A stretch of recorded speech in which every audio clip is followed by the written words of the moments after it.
On the Spanish Fly, Jose Wejebe taught millions both the joy and the art of saltwater fishing. But before he was the mentor, he spent a lot of time as a serious student. In this fishing community of the Upper Keys, there were a lot of legends. You know, there were guys like Flip Pallot and Lefty Cray and Stu App, who were some of the guys who fished with the Joe Brooks and the Ted Williams, that were some of the first guys to come into this area and fish for these huge tarpon on a fly. As kids, you know, we were looking up to these guys as heroes. And to their credit, you know, they took us kind of under the wing, you know. So for me, one of the key things, you know, without these mentors, without these heroes that we looked up to, I don't think I'd be where I am today without those guys.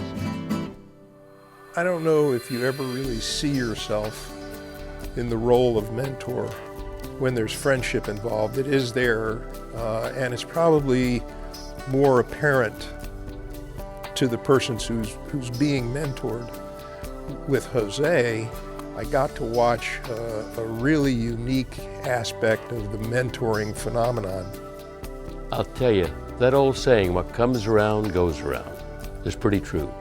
Flip Pallot was Jose's television filming mentor. I'm sure that I know that, as I was Flip's mentor for his television shows. Jose and Flip were just like brothers together on the show. They did just a great show. Flip does a great show to start with. And Jose's show became, in my mind, the best show on television at that time. Flip taught him one of the most important things. I've done many shows with Flip. We never try to catch a lot of fish. We try to catch a few fish and then try to set the mood for where we are, what we're doing, what the place is like, the environment, the people. Both he and Jose polished that thing to high form. Before the Spanish Fly television show, before his amazing guiding career, Jose Wejebe was just another up-and-comer, a serious angler looking to get his captain's license. He was living in my house on Plantation Key at the time, studying to get his captain's license, and I was helping him. Jose wanted to be a guide at Bud and Mary's Marina in Almirada. Well, because of his name and because of his being a student of mine in fishing, the guides on the dock there blackballed him. They could not conceive having a guide that would know more than they knew, making them look bad, nor could they dream of having a guide with a Spanish name like Jose Wejebe on their dock. So they blackballed him, and that really hurt him. So I made some phone calls to friends of mine in Marathon and said, hey, I have a young friend of mine that I've been nurturing, and I want you to help him if you will. I'm calling in my cards on that. They said, oh, no problem, Stu. We'd be happy to get him started right and all. And they did. And Jose moved to Marathon. It's funny, Jose and our paths didn't cross until my late teens, early 20s, and he was a little bit older than that. We kind of paralleled each other coming up and just never happened to cross. The interesting thing is we both had mutual friends and mentors. At that time, the heroes were Flip and Stu Apt and Lefty Cray.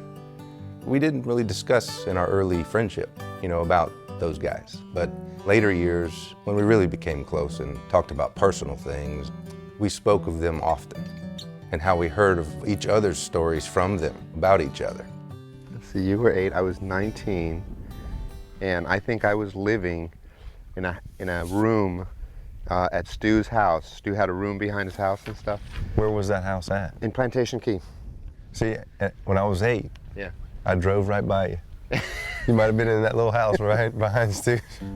Rob Fordyce and I grew up in South Florida when the whole sport fishing world was really exploding, with guys like Flip Pallot and Stu Apt and, you know, all the legends that were really started here in Florida. One of the first times I've ever seen Rob anywhere was on Flip's show when Flip had the Walker Cay Chronicles. You know, I think Rob was like 18, 19 years old, and there he is on the bow of Flip's boat, you know, just doing the very thing that he's guiding people to do now. It's kind of a really interesting history for me to kind of see how we kind of came together under the patronage of these people. You know, Flip was instrumental in our lives. Lefty Cray was instrumental in our lives. Stu App was instrumental in our lives. So it's really cool to kind of be back in the place where it all started for us. I'd like to take credit for that, but... You got him in the lower jaw. I got him in the lower jaw? No way. Yeah, you did. Sweet, happy, tarpon goodness. Good job, bro. Thanks, buddy. That's fun stuff. Tackle boxes. Helping to sustain. When the weather's rough, you know, you're not going to be able to maneuver the boat. You're not going to have the light conditions that you want.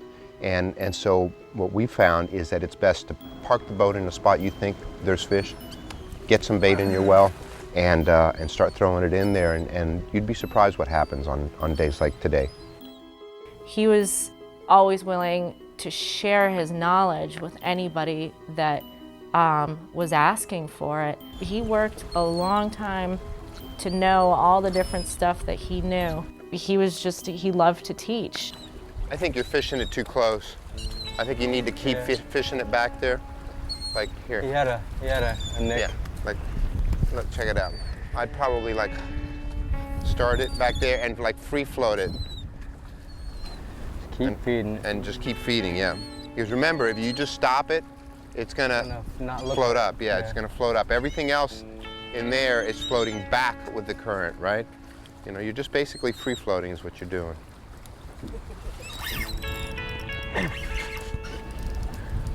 That might be him. Whoa! Nice. Definitely him. It's definitely him.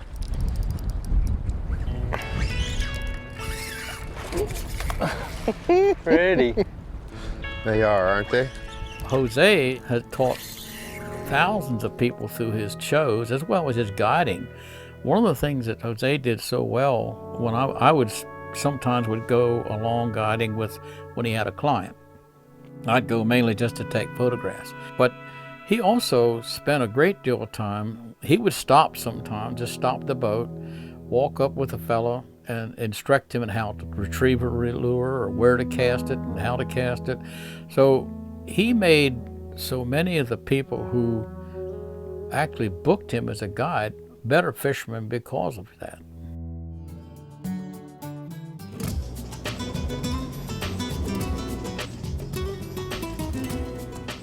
The amazing thing I think about the Galapagos in general and San Cristobal in particular is just there's just so much stuff to do. You know, you can spend a day on land, but you know, eventually, for me, I want to get back in the water. So we just, you know, went to a local dive shop, rented some gear, got a local guide again with a park ranger, and you know, decided to spend a day or two out on the water, doing some snorkeling and some diving.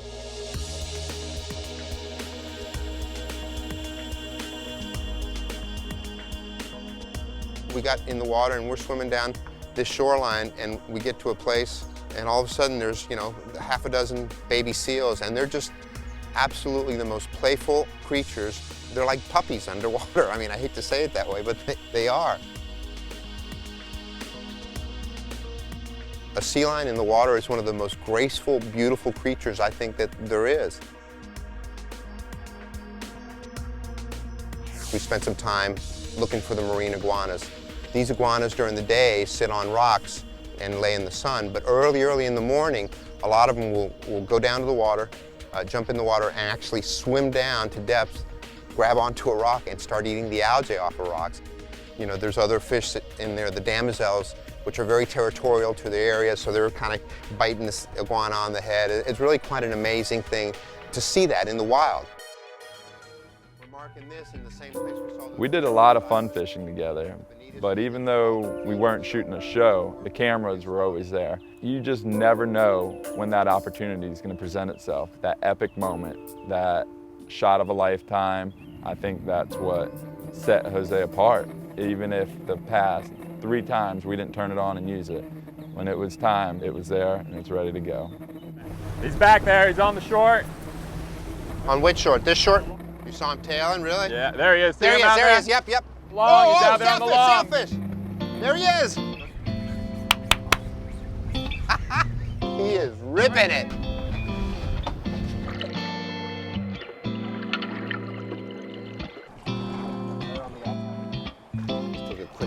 I'll show you how beautiful these things are. Look at this. It's a big one. Big, beautiful fish, huh? Yeah. Nice fish he is, right? Thank you, sir. I couldn't even tell you the first time I met him. I think I had to be 11 or 12 years old. Just as a kid, being at the marina every day after school, you know, my mom was there. She was taking charters, so I'm looking for work, some way to make a little money to put gas in my little boat. And of course, all the captains need their boats cleaned at the end of the day, so there I am on the dock, and Jose needed a boat washer. Stevie was the kid on the dock who was washing everybody's boats for money. So after school, he'd show up on the docks, you know, and clean all the guides' boats that were coming in after a day's catch, and really that's how I got to know Stevie. It was pretty neat, and you know, for him to even take an interest in me, you know, was pretty special. That he always had a little time to show me something, and even if it was just a little bit of respect.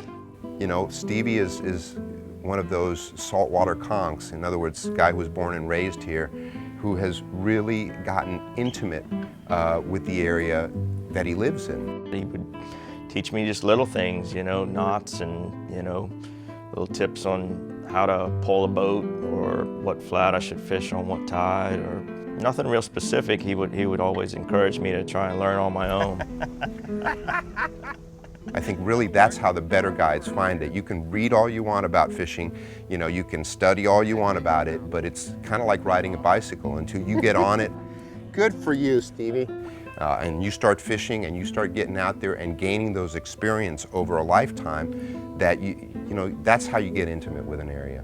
His world records that still stand today are great inspirations for me, especially as a kid. They were phenomenal. You know, he still has a world record to this day. The man that caught it's now passed away, but he has a 44.4 pound permit on 4-pound test. It's just incredible. That's a lifetime achievement. And growing up, looking at those things happening on a, you know, weekly basis was kind of cool.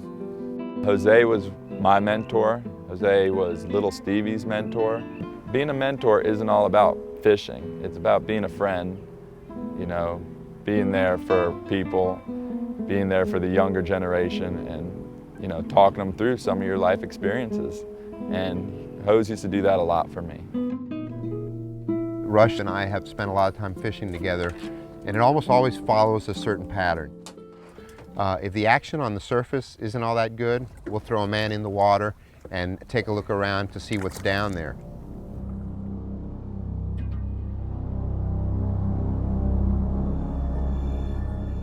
Every time you throw blood and guts in the water, you can almost bet that the sharks are soon to follow.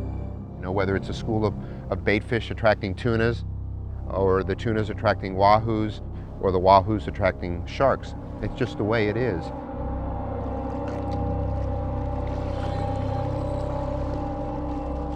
It seems like the times when you really get a volume of fish move into the area, the sharks are right there with them.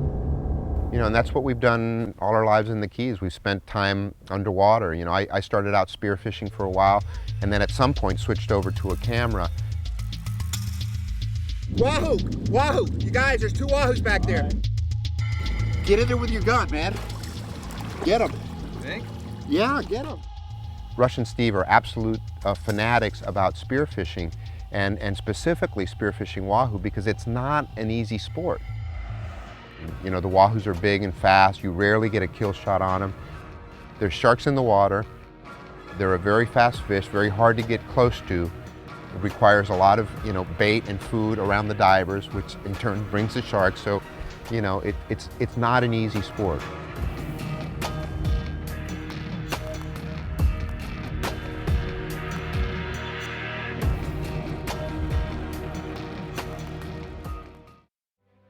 There are so many lures that it's really hard to figure out, you know, what to use, you know. His potential as a mentor grew by the day.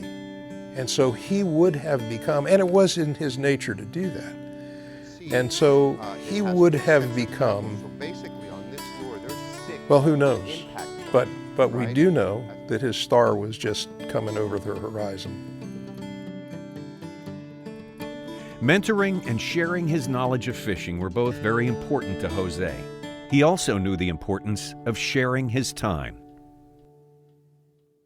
I never forget, I had a young boy on the boat about probably 11 years old, I guess, and Jose was down there cast netting pilchards near Pelican Shoal. And I just mentioned to him that this was after he got started doing some of the TV work and stuff, that the boy was a fan, and he came by the boat supposedly to drop off some bait, but I know he came by just to say hello to the young fella, and to say the least, he was thrilled, you know. But that was just Jose.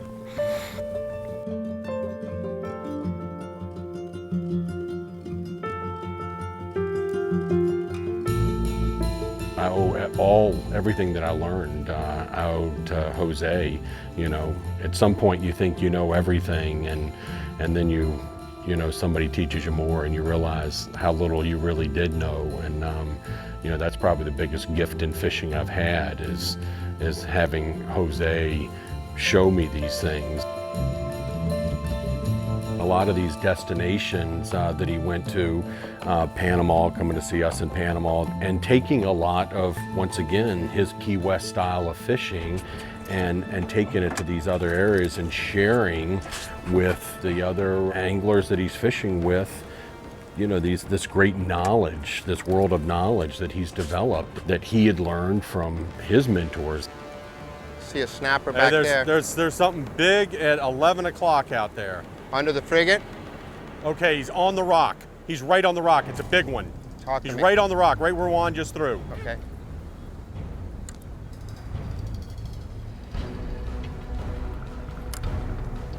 He's still on the rock, two of them, Jose. Where am I in relation to? See him running left? I got it. You're in there. He's coming for you now. He's coming for you now. Got it. Look at the big one back there. Help me, Carter. Help me. Help me.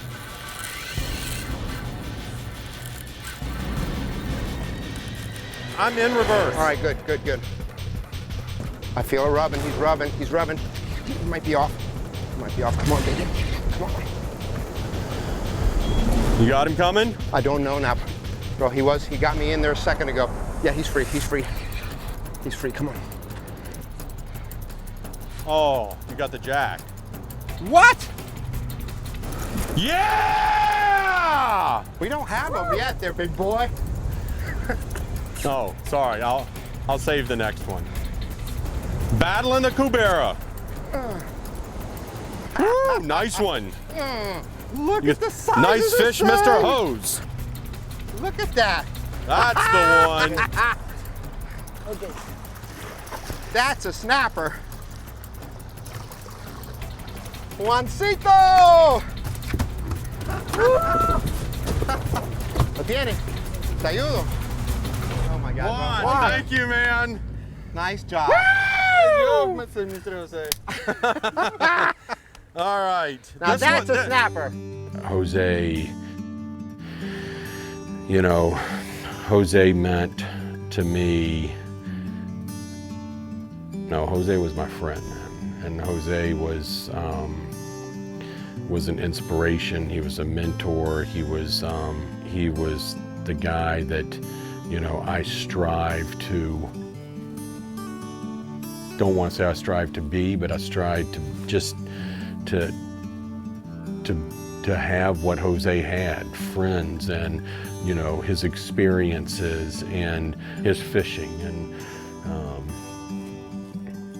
that was important. That was special, and to watch him do that was special.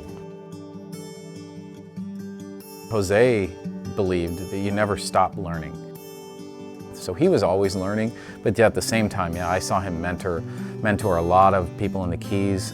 I certainly learned a lot from him. All the people at Shimano learned a lot from him. As a mentor, I got to experience in that way one of the greatest things that can happen in that sort of relationship. To actually see Jose skyrocket was a wonderful source of pride to me. But I think we lost Jose long before, of course we should have, but I think he was really, really in a position to mentor a lot of people, not only about fishing, but about life and a lot of things. And he was good at it. He was really good at it. If you wanted to listen, he would keep going. He'd spend a lot of time with you, but he would also want to learn from you.